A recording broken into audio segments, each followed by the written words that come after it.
Well, I hope you guys enjoyed a very eventful weekend of sports. We had the Masters, we had two Aggie sweeps on the Diamonds, we had Aggies women winning the tennis SEC championship. It was a hell of a weekend for sports, and again, spring football just keeps on churning in the background, and all of a sudden, it's spring game week. So we got a lot to talk about. I want to give you guys my spring watch list. I'm not going to do a wish list this year. Last year I gave you what I wanted to see. This year, more things we need to see, more things that I would feel happy about seeing, areas I'll be keeping a special eye on in a spring game. And as you guys know, and as everybody talks about when talking about spring football, everything's taken with a grain of salt, right? Nothing is set in stone in spring. Players have a lot more developing to do over the offseason, a whole summer of weights, a whole fall camp to come about. Lineups aren't set. This might be a player-picked team once again like it was last year. I don't know if we have confirmation on that just yet. Y'all let me know if that's the case. But I tried to work around that and try to bring up areas that are kind of boundless, that we can see without worrying about, oh, this is spring, oh, this is not. Because I think there are a few things that you can pull from a spring game that might come about next season. We've had that happen in each of the last two spring games that we've covered here together as a group. We've picked up on things in the spring game that came true. So we're going to do our best looking through this team, looking at what we're going to want to see in Kyle Field this Saturday, and we're going to see if we see it. We're going to see if we get what we want to see. So I want to start with kind of this very general idea that I want to see players who are in returning positions of importance. I mean, any starting or rotational position is important, but some cornerstone pieces that are coming back. And I'm not talking about like a Le'Veon Moss, a guy we have few questions about. Obviously, he's not even playing in the spring game.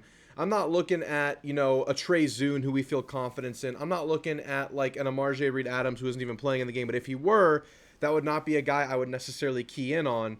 We're going to talk about guys who were here before, who were maybe quality pieces or kind of in rotational pieces taking a bigger role now, but guys that I think we can get more meat of the bone off of. I think these are guys that could either jump into big roles and play a big, be a big factor on the season, or guys that could take a step forward. And I think a lot of those guys start on the defensive line.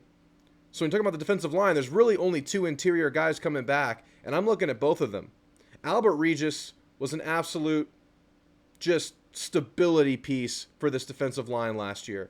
Constant player, constant leader, great energy guy, had himself his fair share of big plays, a consistent player. But is there a next step in a senior year for a guy like Albert Regis? Could this be the culmination of years of hard work, years in the lab, years of experience, years of being a guy that a lot of Aggies really like? Is there another step for Albert Regis? I'll be looking at him in the spring game because I know that man might lead the interior D-line in snaps next year. It's a very important player, and you can't talk about this without talking about DJ Hicks. I mean, obviously, he's stepping up in his role, where Regis was the starter all year last year. Obviously, Shamar Turner out. You would think Hicks is the starter now. It could be Onyedem, but Hicks will be in there regardless. And that's a guy that we kind of saw a slow burn on his college career. Didn't play much freshman year. Finally started turning it on around the LSU game last year. Can he pick up from those highs? Can he build on those highs? Can he become more disruptive? Can he hold his ground a little bit more? So those are two guys. D-line's a really big point of emphasis going into next year. That's a big question mark on the team because you lose so much, top 3 round NFL talent from that line, even though it was a disappointment last year to some degree. You got to fill a lot of big shoes. You got to fill a lot of snaps. And I'm looking at these two returners to do that. Staying on the defensive side of the football field, you have returners in the linebacker room. You have returners in the secondary. Pretty much all your starting unit is back in both besides B.J. Mays, and you get to slot in a Tyreek Chappelle, who is healthy now and practicing in spring. But I'm looking at some of these guys who I have really high hopes and expectations for, and one of those guys is Dalton Brooks. I think Dalton Brooks has a clear pro potential path ahead of him. I think he has all the physicals. I think he has the instincts. I think he has the speed. I want to see how he looks this spring game because we saw a lot of that confusion stuff in the secondary and nobody was immune from that. That was across the board. I really have high expectations for Dalton Brooks, and I really want to see him take ownership of this defensive backfield because I think he's a really important player. But you could say the same about that entire defensive backfield. All of those guys will be asked to step up. We will expect all of those guys to step up next year. We'll talk more about that group in a bit. Offensive line. Demetrius Crown over Reuben Fothery, the right tackle position. Or you can move guys around. You could say that one of those guys could back up both sides. I think I feel a certain level of confidence with the other four when you're talking about Zune, Naboo, Armage, Basantis. And I feel a level of confidence with these two guys, but talking about more meat on the bone, stuff we haven't seen yet, I think both of these guys have another step they could take in their college career, where they both had much improved previous seasons. I think these guys have the physicality and now the built experience for Crown over transitioning from tight end to tackle in college, from high school to college, and Fothery come back from that injury.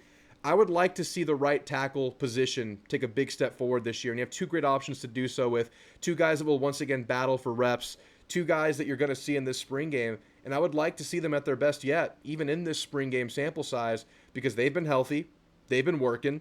So that's a position group on that offensive line that I think we could even see elevated next year. And the whole group should be elevated, year two in a system, all coming back and playing together. But these are two guys at an individual level I think we could see a lot more from. So those are some guys that have been around, that we know very well, that I think we can see more from. And I'm looking at them this spring game. I didn't list all of them. I want you guys to list any that I didn't, that you're looking out for, guys that are coming back. I think a Des Ricks is a good name there. A Bryce Anderson's a good name there. Who do you want to see more from? Or who do you want to see that next step from? Let's talk about the offense. Marcel Reed, quarterback position. I've told you guys, you know, I like Marcel. I love building around the guy. I think he has a great head on his shoulders. I think he's a great leader for this football team. I think he represents the university really well. Coach's son. I think he has all the intangibles to grow into a great leader at quarterback and be a solid to great quarterback for A&M. Now, obviously, there's two things we want to see from Marcel. Number one, the passing game development. Number two, the weight gain, because he's listed 5 pounds heavier this spring than he was at the start of last season. And 5-pound change, man. I mean, you're probably not going to see that. So I would pump the brakes there. Let's see if we can get that thing closer to 8 or 10 by the regular season and see if we notice it then. I would not get my expectations too high about noticing a 5-pound difference in a quarterback in a non-quarterback contact game. The passing stuff we can see a little bit from. So we want to see where he's at with a passer, as a passer, what kind of chemistry he's forming with the new regime at receiver. You have your Craver, you have your Concepcion, they're going to headline the thing, and you have a bunch of other guys who are going to be stepping up. We'll talk about those guys in a bit. But specifically, I really want to see how this offense looks and flows now that it's had several months to build itself around Marcel Reed. That's a huge talking point on this channel. We've talked about how last year it was built for Connor from the ground up as a new coaching staff. You throw in Reed. That thing kind of got built up as they went, and that culminated in a bowl game that really featured a lot of what Marcel did well, and that's the short game, a lot of RPO, a lot of zone read, and I think he had his best game in that bowl game outside of LSU, which was crazy. I want to see, because this thing really looks tailor-made for Marcel Reed, right? I mean, we talked about how he's much better in the short game in this RPO stuff, getting himself moving in this short passing game. That stuff we know he's good at, and I want to see them lean on that more, and I want to see how that looks with playmakers like Concepcion and Craver and Ashton Bethel-Roman and Terry Bussey. I think this thing is really built around Marcel Reed and built for a guy with Marcel's skill set. Now, the passing upside, the down the field passing, the touch ball accuracy, the over the shoulder, the fade ball accuracy, the corner route, that stuff is really, I think that's where the upside of this offense lies, man. I think this offense can be as good as that passing game takes it, because I think we have a certain level of confidence with this running game, with this offensive line, probably with this RPO game and these new receivers. I just want to see how this passing game as a whole looks, and I'm talking about from top to bottom. It starts with this passing ability, and then what they go to and how this short game looks with such dynamic playmakers out there. And we talked about the two receivers.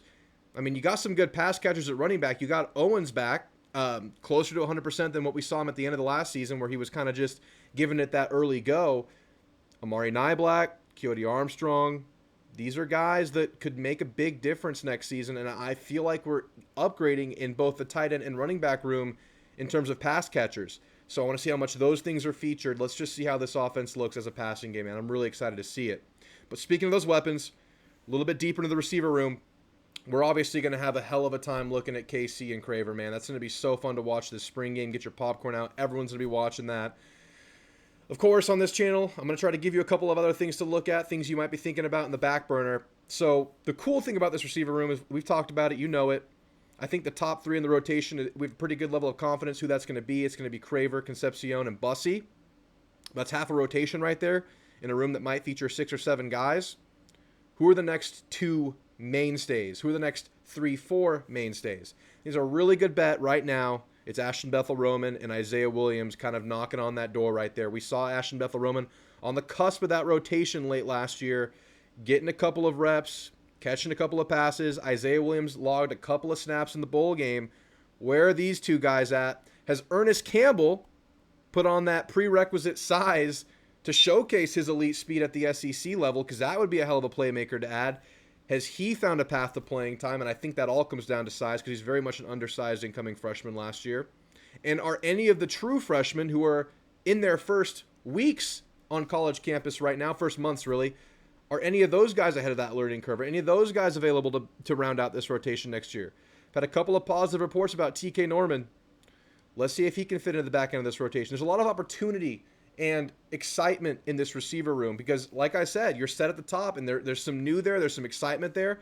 But I think there's a chance the back end could be really good too, but someone's going to step up, and we're going to get a good glimpse of that in the spring game when you have teams separated and opportunity to go around. So let's see where we're at in the back end of this receiver room. It should be fun to watch. But sticking on the offensive side of the ball, let's go through the whole offense, what we're looking for before we get into the defense.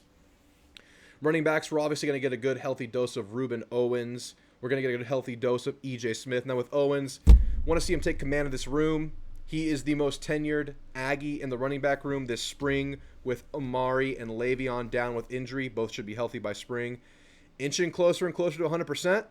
Had himself a pretty good spring game last year. Let's see what kind of stuff we're working with Ruben Owens right now. Let's get a glimpse of where he's at in his recovery, how explosive he is, how confident in that foot he is. And it looked pretty decent in the bowl game. Let's see if he can build on even that, and now with even more reps to go around. The shortened room also results in more opportunity for some younger guys. And Jamari and Morrow and Tiger Ridden are going to get a bunch of reps this spring game.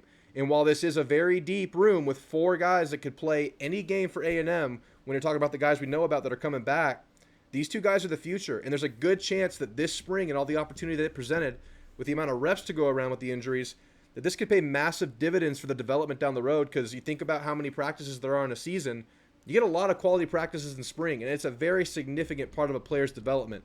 So let's see where these 2 true freshmen at. I think this is kind of a teaser for down the road A&M football, and it'd be really, really fun to get an extended view on these 2 guys, because we're going to get it with those 2 other guys down. So Morrow and Ridden, once you see your Owens get his drive, once you see E.J. Smith get his drive, keep an eye out for the young guys. These are 2 guys that are going to be a massive, massive player for A&M down the road. Tight end, we mentioned how you may have some improved pass catchers there, so I'll be quick. I mean, we know there's a bit of a size deficiency at the receiver room.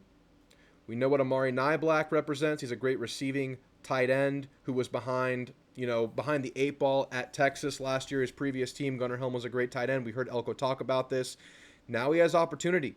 Now he has chance to be a go-to, potentially red zone threat at A&M in a receiver room that doesn't have a guy like that, and a tight end room that might have a Theo there, but no other, emerged pass catcher as a tight end. And Theo will have to take a step too, because, as much good we saw from him last year, we saw a couple drops. We saw him maybe disappear a little bit.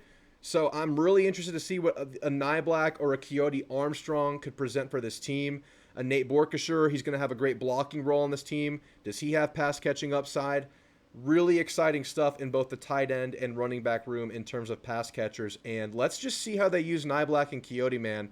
Would not be surprised to see these guys lining up at receiver in some capacity in this spring game for sure by the time the season rolls around. So we'll look at that. But let's move over to defense now.